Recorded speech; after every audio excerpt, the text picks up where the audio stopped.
മരുഭൂമിയിൽ പെട്ടാല് വഴിയറിയാൻ കഴിയാതെ വിഷമിക്കും നേരത്ത്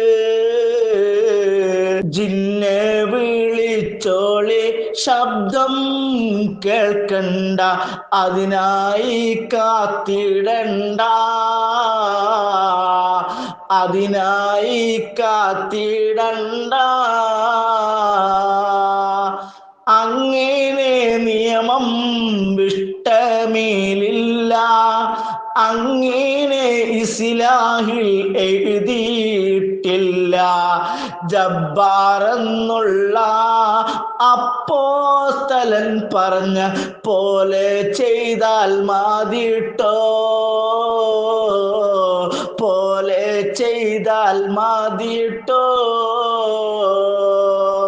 പുഴയിലെ വീണാല് മുങ്ങി താഴും നേരത്തും വിളിച്ചോളി, ഖാദിറും ഹാലിറുമായുള്ള ജിന്നാണ് നനച്ചോണ്ടിരുന്ന മതി.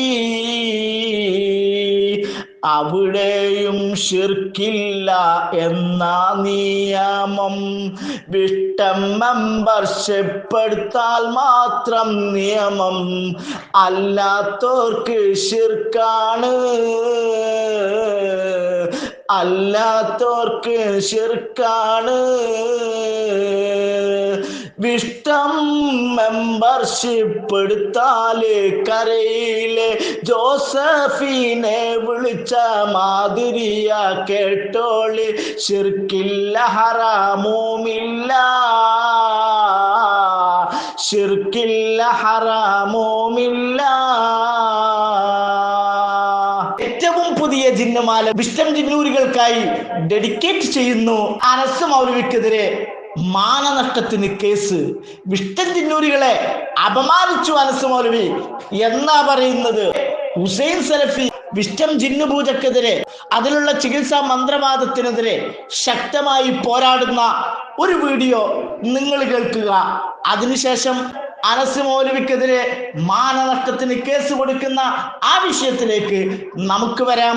മന്ത്രത്തിന്റെ പേരിൽ അവരുടെ വാദം പിടിച്ച ദുർമന്ത്രങ്ങൾ കൊണ്ടുവരുന്നവരുണ്ട്, ഇസ്ലാം നിശ്ചയിച്ചിട്ടില്ലാത്ത കാര്യങ്ങളുമായി നടക്കുന്നവരുണ്ട്.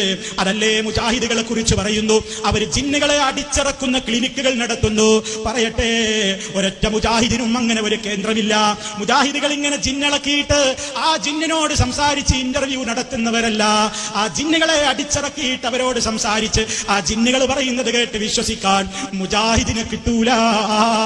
അങ്ങനെ ഏതെങ്കിലും കേന്ദ്രത്തിൽ ആരെങ്കിലും ജിന്നിളക്കാൻ വടിയെടുത്തവരെ തല്ലിയിട്ട് നിന്റെ പേരെന്തെന്ന് ചോദിച്ച് ഇന്റർവ്യൂ നടത്തി അവന്റെ ശരീരത്തിൽ ഇങ്ങനെ നൂലുകെട്ടി മന്ത്രിക്കാനും നൂലുകെട്ടി തളക്കാനും നിൽക്കുന്നുവെങ്കിൽ അത് നബി സല്ലല്ലാഹു അലൈഹി വസല്ലമിന്റെ സമ്പ്രദായമല്ല.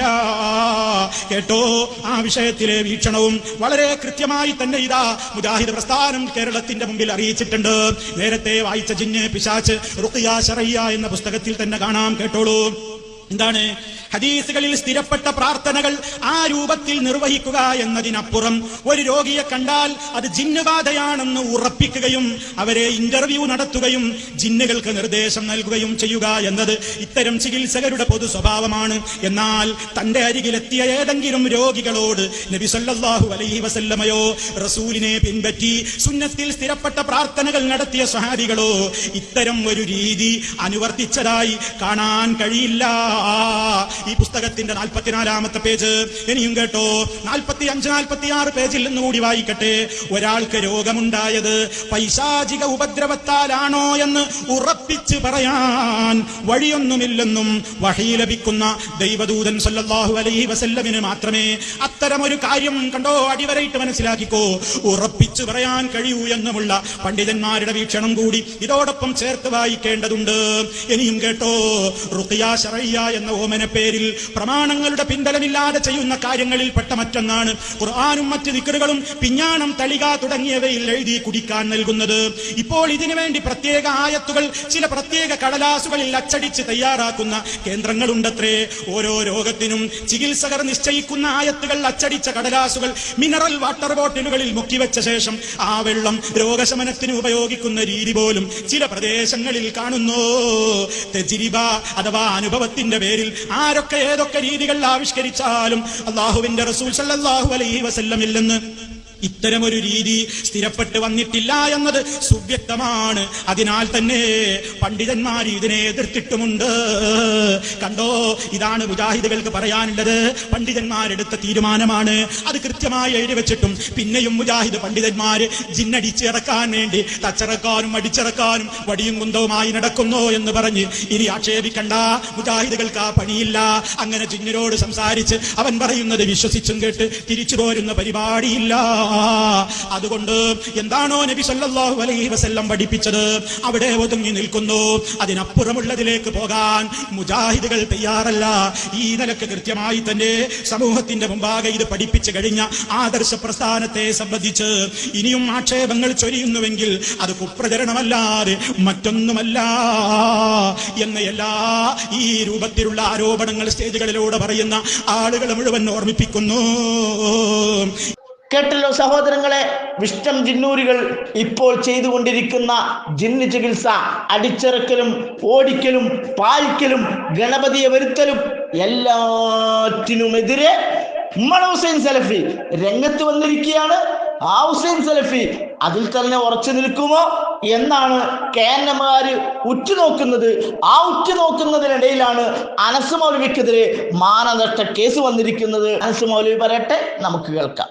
മരിക്കുന്നതിന്റെ ഏതാനും ദിവസം മുമ്പ് അദ്ദേഹം ഒരു വോയിസ് അയക്കാണ്, എന്നെ രക്ഷിക്കണം, ഇവരെ നിങ്ങൾ വെറുതെ വിടരുത്, ഒരിക്കലും വെറുതെ വിടരുത്. മരിച്ചുകൊണ്ടിരിക്കാൻ മനുഷ്യൻ അത് പറഞ്ഞ് ഏതാണ്ട് 3 ദിവസം കഴിഞ്ഞപ്പോ ആ ചെറുപ്പക്കാരൻ മരിച്ചുപോയി, മരണപ്പെട്ടുപോയി. മരിക്കുന്നതിന് തൊട്ടു മുമ്പ് വേച്ച് ചുമച്ചിട്ട് ആ ചെറുപ്പക്കാരൻ പറയാണ്, പെട്ടുപോകരുത് മനുഷ്യരെ, പെട്ടുപോകരുത്, നിങ്ങൾ ദഅവത്ത് നടത്തി ജനങ്ങളോട് ഇത് പറ. സലഫി കുടുംബത്തിൽ പറഞ്ഞ ആളാ ഞാൻ, എന്നെയാണ് ഈ കൊണ്ടുപോയി ചെയ്തത്. ആ ചെറുപ്പക്കാരന്റെ വേദന നിറഞ്ഞ മരിച്ചുകൊണ്ടിരിക്കുന്ന ആ വേദനയിൽ നിന്നിട്ട് അദ്ദേഹം പറയുന്ന സംസാരമാണ് നിങ്ങൾ കേൾക്കുന്നത്. എന്താ അദ്ദേഹം പറഞ്ഞത്? ഫിറോസ് KP കരളായി. എനിക്ക് ഈ ലിവർ സിറോസിസിൻ്റെ അസുഖമുണ്ട്. അപ്പോൾ ഞാനതിന് ഹോമിയോ മരുന്ന് കുറച്ച് കുടിച്ചു. അതിന് ശേഷം അതുകൊണ്ടൊരു സുഖം കാണാഞ്ഞപ്പോൾ പിന്നെ ആയുർവേദ മരുന്ന് കുടിച്ചുകൊണ്ടിരിക്കേനി. അതുകൊണ്ട് എനിക്ക് ആശ്വാസം ഉണ്ടായിനി. പക്ഷെ അതിൻ്റെ ഇടയ്ക്ക് എൻ്റെ കുടുംബങ്ങളെ സ്വാധീനിച്ച് ഈ മന്ത്രവാദികൾ പിന്നെ എന്നോട് പറഞ്ഞത് ലിവർ സിറോസിസ് അതില്ല, അങ്ങനെ ഒരു അസുഖം എനിക്കില്ല, വയറിൻ്റെ ഉള്ളിൽ ഗണപതിയാണ്, അപ്പോൾ ആ ഗണപതിനെ കൊന്നെങ്കിലേ എൻ്റെ അസുഖം മാറുള്ളൂ, അല്ലാതെ വേറെ ഒരു കുഴപ്പമില്ല എന്ന് പറഞ്ഞിട്ട് അങ്ങനെ എന്നെ ഒരു 26 ദിവസത്തോളം അവിടെ ചികിത്സിച്ച് അതിക്രൂരമായിട്ടില്ല ചികിത്സാ രീതികളെ ഒരു മരുന്ന് പോലും എന്നെ കുടിക്കാൻ അവർ സമ്മതിച്ചിട്ടില്ല. മരുന്ന് അത് മുസ്ലിങ്ങൾക്ക് ഇവിടുത്തെ മരുന്ന് കുടിക്കാൻ പറ്റൂല, ഇത് മുസ്ലിം രാജ്യമാണ് എന്നൊക്കെ പറഞ്ഞ് അങ്ങനെ തെറ്റിദ്ധരിപ്പിച്ച് വിശ്വാസമില്ലാത്ത ഞങ്ങളെ എൻ്റെ കുടുംബത്തിനെയൊക്കെ ഇവർ ചതിക്കേന് സർ. അതുകൊണ്ട് ഇവർക്കെതിരെ എന്തെങ്കിലും ശക്തമായ നടപടികൾ എടുക്കണം. ഇനി മേലിൽ എൻ്റെ ഒരു അനുഭവം വേറെ ആർക്കും സംഭവിക്കരുത്. അതുകൊണ്ട് ഈ അസുഖത്തിന് ഈ ചികിത്സയ്ക്ക് ശേഷം ഞാൻ ശാരീരികമായി ആകെ തളർന്ന് എനിക്ക് ആരോഗ്യപരമായിട്ടും നടക്കാനും ഇരിക്കാനും ഭക്ഷണം കഴിക്കാനും ഒന്നും ഒരു ബുദ്ധിമുട്ടില്ല. അതിന് ശേഷം എനിക്ക് ഭക്ഷണം കഴിക്കാൻ വയ്യ, എൻ്റെ ശരീരം പറ്റ ക്ഷീണിച്ചു, പറ്റ തളർന്നു. അങ്ങനത്തെ ഒരവസ്ഥയിലാണ് ഞാനിപ്പോൾ ഉള്ളത്. ഇപ്പോൾ ഞാൻ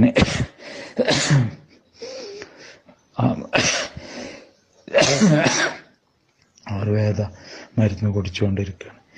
ഇവരെ ചികിത്സക്ക് ഇവർ ഒരു ദിവസം എന്താവുമെന്ന് ഞാൻ ഞങ്ങൾ അന്വേഷിച്ചു, ഇവരോട് ചോദിച്ചു. ഇവർ പറഞ്ഞ് 10,000 ഉറുപ്പിക ഒരു ദിവസത്തിന്. അത് പറഞ്ഞ് ഞങ്ങൾ പറഞ്ഞിട്ട് അതിന് ചരിത്രത്തിലെ ഏതോ ഒരു ഉദാഹരണം 100 ഒട്ടകമാണ് അതിന് പ്രതിഫലം കൊടുക്കേണ്ടത്. പക്ഷെ ഞങ്ങളത് ഒരു മര്യാദ 10,000 ഉറുപ്പികയാണ് ഒരു ദിവസത്തിന് എന്ന് പറയുന്നത്. അതിന് ക്യാഷ് ഒരെത്ര എൻ്റെ കുടുംബങ്ങളിൽ നിന്ന് പറ്റിയെന്നുള്ളത് എനിക്ക് കൃത്യമായിട്ട് ഓർമ്മയില്ല. എനിക്കത് ശ്രദ്ധിക്കാനും കഴിഞ്ഞിട്ടില്ല.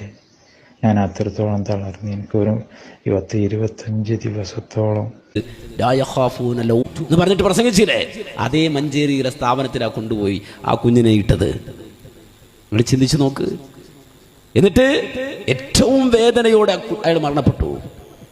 ആ മരണം സംഭവിച്ചതിൻ്റെ പിറ്റേന്ന് ഈ ചെറുപ്പക്കാരൻ അയച്ച ക്ലിപ്പുകളുടെ അയാളുടെ വോയിസുകൾ, അയാൾ പറഞ്ഞ വാക്കുകൾ, മൗലവി ഒരു മനുഷ്യന് ലോകത്ത് ഈ ഒരു ദുരന്തം ഉണ്ടാകരുത്, നിങ്ങൾ എന്ത് വേണമെങ്കിലും ചെയ്തോ, ഞാൻ എന്തും ചെയ്തുതരും. ആ മരിക്കുന്ന നേരത്ത് ആ കുട്ടി പറയാൻ, എന്തും ഞാൻ ചെയ്തുതരും, എവിടെയും ഞാൻ വരും എന്ന് പറയാൻ.